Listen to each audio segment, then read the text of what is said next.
सूत्र संचालन करेंगे भगवान निवे साहब। होगा लड़ता कौन है मरता कौन है। काँग्रेसवाले भीती दाखवतात। आमच्या बळे बुजुर्ग जवान माणसानं सांगितलं की यांनी आम्हाला काँग्रेसची भीती दाखवू 70 वर्ष आमच्यावर फुकट राज्य केलं। आजही तीच गोष्ट झाली।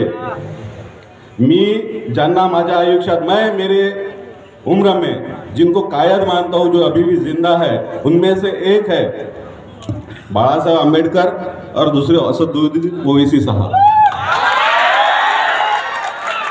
या काँग्रेसच्या आणि या भाजपच्या विरोधात जेव्हा जेव्हा आम्ही तिसरी शक्ती उभी करतो, जमाने में आदरणीय प्रकाश अंबेडकर साहब ने नारा दिया कि हम कागज नहीं दिखाएंगे।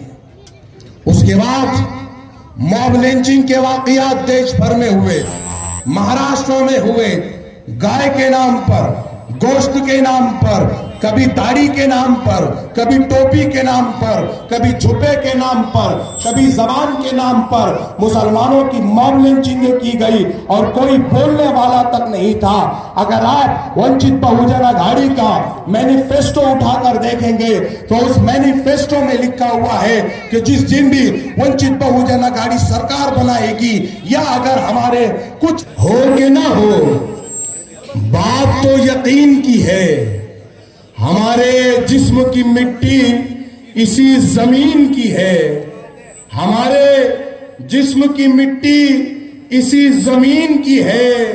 मेरे वतन में सभी लोग भाई भाई है, ये नफरतों की सियासत किसी कमीन की है।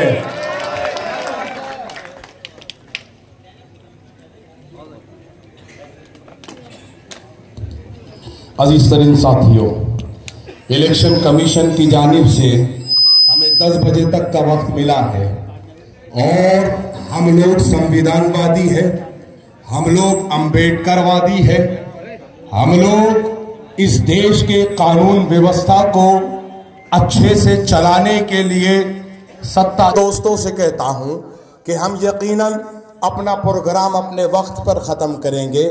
मैं ज़रूर लेट आया हूं, लेकिन ये आवाम आपके लिए टाइम पर बैठी थी। अजीज तरीन साथियों, हम इलेक्शन के मोड में हैं। हर दूसरा आदमी हर दूसरी पार्टी को लेकर आपके बीच में आ रहा है। वो कोई वादे करता है, वो कोई इरादे आपको बताता है।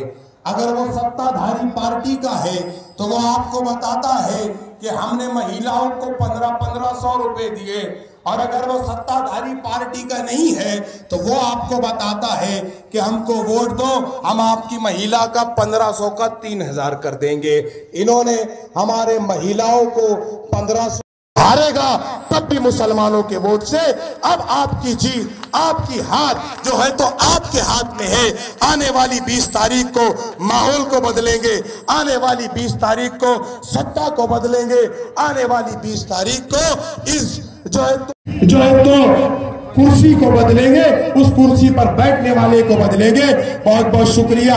मेरे साथ एक जोरदार नारा लगाकर मुझे इजाजत दे ताकि मैं अपनी थकान आपके नारे के बीच में जो है तो भूल जाऊं, मेरी थकान, क्योंकि आप लोग घर जाकर सो जाओगे। मुझे अभी यहाँ से अकोला जाना है और फिर सुबह अकोला में मैं काम पर लग जाऊंगा। सर्दी की रातें हैं, हालत ऐसी हो गई कि ये सर्द रात, ये नींद का बोझ अपने शहर में होते तो घर गए होते। ये हालत चल रही है। जोरदार एक नारा लगाए ताकि मुझे भी इजाजत हो। वंचित बहुजन आघाडीचा, दोनों हाथ उठाकर नारा लगा दीजिए। वंचित बहुजन आघाडीचा, वंचित बहुजन आघाडीचा नारा तकबीर, नारा तकबीर। बहुत बहुत शुक्रिया। वाखिर दावाना अल्हम्दुलिल्लाहि रब्बिल आलमीन। इलेक्शन कमीशन के दोस्तों, पौने तुम्ही नाव घेतो आसिफ शेख भी आपल्याला विनंती करतो की बाळासाहेबांनी मुस्लिम उमेदवार दिलेला आहे, तर त्या उमेदवाराला सुद्धा आपण विजयी कराल अशी आज्ञा करून आशा व्यक्त करतो। आसिफ शेख आणि त्यांचे सर्व सहकारी यांचा मनापासून मी अभिनंदन करता। कैसे बात इज्जत की थी, जिल्लत से वो मरता कैसे, वो समंदर था दरिया में उतरता कैसे, वो समंदर था दरिया में उतरता कैसे। उपस्थित मंचावर सर्व मान्यवर आणि आजच्या या कार्यक्रमाप्रसंगी उपस्थित सर्व प्रियजन, आपण सगळ्यांना जय भीम, आदाब, अस्सलाम वालेकुम देता हूँ। नवीन भाई इधर आइए और यहाँ खड़े रह के मैं बोलता हूँ कि तेरा मेरा रिश्ता क्या, ला इलाहा इल्लल्लाह, मेरा रिश्ता क्या, ला इलाहा इल्लल्लाह, मेरा रिश्ता क्या, ला इलाहा इल्लल्लाह, तकबीर, अल्लाहु अकबर, तकबीर, अल्लाहु अकबर, तकबीर, अल्लाहु अकबर। अब आता हूँ मुद्दे की बात से। वैसे मैं ज्यादा इज्जत के भाषण नहीं देता हूँ, लेकिन वक्त बहुत कम है। मैं बहुत कम वक्त में मेरे कुछ बातें आपके सामने रख के जाता हूँ, क्योंकि यहाँ ए और बी टीम ज्यादा चल रही है और वंचित बहुजन अघाड़ी को बी टीम बोला जा रहा है, जबकि ए और बी टीम चेला और गुरु है। गुरु चैन सुख संचिति है और चेला हमारे राजेश पंडित राव हेगड़े है। चोलों की बीजेपी से आते हैं। ये चोला ये कांग्रेस का चोला ओढ़कर, कांग्रेस से वोट लेकर आमदार बनने के बाद, बड़े बड़े बैनर लगाने के बाद कांग्रेस के बैनर को भूल जाते हैं, क्योंकि इनका मतलब निकल जाता है। ये अपने पार्टी के नहीं हुए, ये कांग्रेस के क्या होंगे, और ये कांग्रेस के क्या होंगे, ये मुसलमानों के क्या होंगे। समझना चाहिए, ये मुसलमानों के वोट लेने के लिए कुछ मुस्लिम नेताओं को जो आज उनके गुलाम बने हैं, जबकि उनका काम है बोलना, लेकिन वो बोल नहीं रहे हैं। वो अपने मफाद के लिए उनके पीछे घूम रहे हैं और मुसलमानों को गुमराह कर रहे हैं। लेकिन मुझे मजबूरी में आके बोलना पड़ रहा है, यहाँ तक कि उनको चमचा भी बोल रहा हूँ तो उनको तकलीफ हो रही है। अरे तुम चमचागिरी छोड़ो ना, हकीकत बोलो। मुसलमानों में जुल्म हो रहा है, भाव सुनते नहीं। अरे ऐसा मेरा सुनते नहीं, भाव के बाप का माल है मुसलमानों के, बाप का माल है मुसलमानों के, भाव आएंगे और भाव को वोट लेके जाएंगे। अरे मुसलमानों के घर घर जाके भाव को भीख मांगना पड़ेगा, भीख मांगना पड़ेगी, तभी जाके भाव को वोट मिलेंगे। वादे बहुत आसानी से करते हैं भाव, विकास पुरुष बोलते हैं। अरे विकास कहाँ हुआ है, बताओ कौन सी मुस्लिम बस्ती में विकास हुआ है। देवी नगर का पुल का हाल देखो, देवी नगर के हाल देखो, शादी खाने का हाल देखो, चादुर बिस्वे का कब्रिस्तान का हाल देखो, पुल नहीं बना।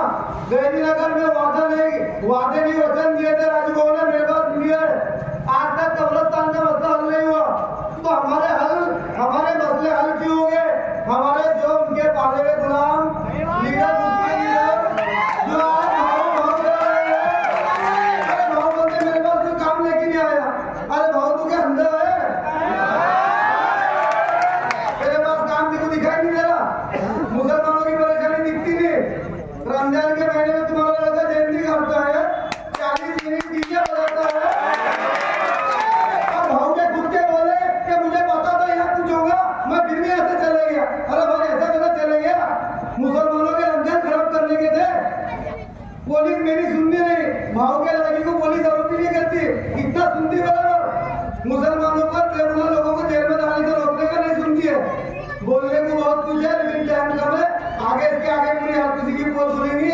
और जो लोग जो आओगे भाव के चमचे जो धमकियां दे रहे हैं कि गाड़ी नहीं चलने देंगे, हम ऐसा कर देंगे वैसा कर देंगे, उनको अच्छी तरह समझना चाहिए कि मुसलमान नफा और नुकसान सिर्फ अल्लाह की जात पर रखता है। और मुसलमानों को डराने की कोशिश ना करे। मुसलमानों ने कब्रिस्तान देखा, मुसलमानों ने कब्रिस्तान भी देखा है, करबला भी देखा है, और जेल भी देखा है। जेल में जाना सुन्नत है। मैं कई बार जा चुका हूँ, और वैसे भी भाव के कई कार्यकर्ता रेगुलर जेल में जा चुके हैं, उसमें से एक कार्यकर्ता मैं भी था। और आज भाव की कंडीशन ऐसी है कि जब भाव का मुस्लिम कार्यकर्ता जाता है, भाव से बात करता है, तो भाव का मोबाइल का जो है ना डिस्प्ले से ध्यान नहीं हटता है। उनको बोला भाव का भाव आ करके बोलता है, मुस्लिम लीडरों को बोलो तो भाव सुनते नहीं। अरे भाव ऐसा कैसा सुनते भाऊ को वोट मांगने तो आने दो, वोट दो मत ना, फिर समझेगा कि मुसलमान क्या चीज होता है। बस इसी दो बात करके मैं अपनी बात खत्म करता हूँ। नारे तकबीर,